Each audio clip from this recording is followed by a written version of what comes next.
The lead in this pencil is hard. Hard enough to make an impression on the coarse fibers of which this paper is made. So cool, science!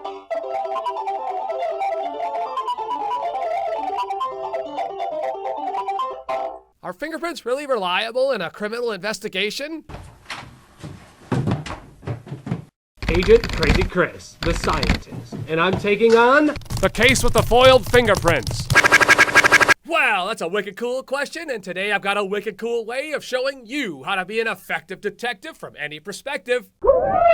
And it's gonna have you seeing fingerprints right in your own home so that you can catch criminals. Well, unless you're the LAPD, in which case they have a whole other way of dealing with criminals.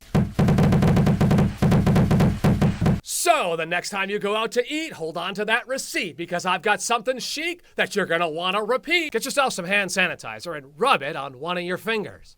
Then get that receipt and press your finger directly on top of the receipt. A fingerprint will appear where you put your finger on the receipt. Wow, now that's so friggin' wicked cool. You put some hand sanitizer on your finger, and then a fingerprint appeared on the receipt. Now that's so friggin' wicked cool. And I bet you thought like you were gonna see like me use like some pencil lead or so like some glue or something like that. But it's wicked cool. It's way more wicked cool. You do the hand sanitizer on the receipt, think you're gonna do it. You do it with your eyes, you're gonna.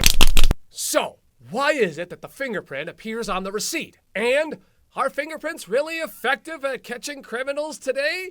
Well, don't look at me. Take a closer look at this. In the late 19th century, researchers like Dr. Henry Faulds and Sir Francis Galton began studying fingerprints, recognizing their potential for identifying a person. Galton's work, in particular, highlighted the uniqueness of fingerprints and their persistence throughout an individual's lifetime. Thermal receipt paper has two different coatings, a developer such as BPA or BPS, and a low-key dye. When heat is applied to this paper, it causes the two chemicals to react and you see a printed image. Hand sanitizer contains alcohol, which acts as a solvent, which mixes the two chemicals, making your fingerprint appear on the paper. While fingerprint analysis can be a useful tool for narrowing down potential suspects in an investigation, unfortunately, most fingerprints collected are found partials, damaged, or smudged.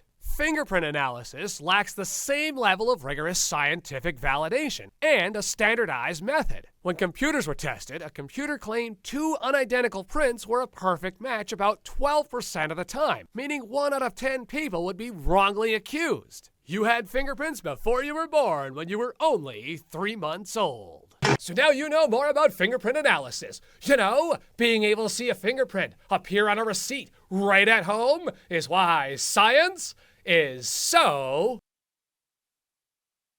clear.